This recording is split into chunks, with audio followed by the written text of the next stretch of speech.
বিসমিল্লাহির রহমানির রহিম। পরম করুণাময় ও অসীম দয়ালু আল্লাহর নামে শুরু। هل أتاك حديث الغاشية وجوه يومئذ خاشعة عاملة ناصبة। আপনার কাছে আচ্ছন্নকারী কিয়ামতের বৃত্তান্ত পৌঁছেছে কি? অনেকের মুখমণ্ডল সেদিন হবে লাঞ্ছিত, ক্লিষ্ট, ক্লান্ত। تصلى نارا حامية تسقى من عين آنية ليس لهم طعام إلا من ضريع لا يسمن ولا يغني من جوع। তারা জ্বলন্ত আগুনে পতিত হবে, তাদেরকে ফুটন্ত নহর থেকে পান করানো হবে। কণ্টকপূর্ণ ঝাড় ব্যতীত তাদের জন্য কোনো খাদ্য নেই। এটা তাদেরকে পুষ্ট করবে না এবং ক্ষুধায়ও উপকার করবে না। وجوه يومئذ ناعمة لسعيها راضية في جنة عالية। অনেক মুখমণ্ডল সেদিন হবে সজীব, তাদের কর্মের কারণে সন্তুষ্ট। তারা থাকবে সুউচ্চ জান্নাতে।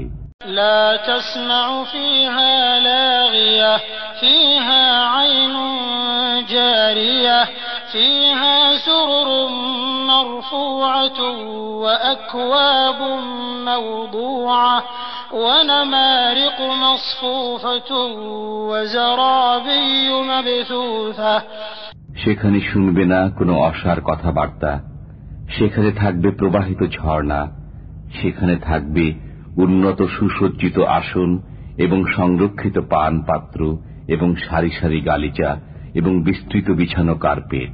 أفلا ينظرون إلى الإبل كيف خلقت وإلى السماء كيف رفعت وإلى الجبال كيف نصبت وإلى الأرض كيف سطحت। তারা কি উষ্ট্রের প্রতি লক্ষ্য করে না যে কিভাবে সৃষ্টি করা হয়েছে তা, এবং আকাশের প্রতি লক্ষ্য করে না যে তা কিভাবে উচ্চ করা হয়েছে, এবং পাহাড়ের দিকে যে তা কিভাবে স্থাপন করা হয়েছে, এবং পৃথিবীর দিকে যে তা কিভাবে সমতল বিছানো হয়েছে।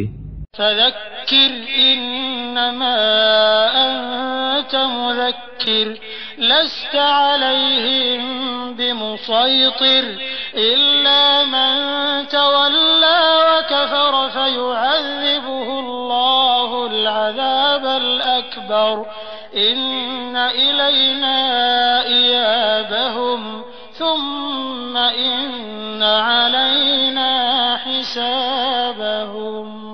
অতএব আপনি উপদেশ দিন, আপনি তো কেবল একজন উপদেশদাতা, আপনি তাদের শাসক নন।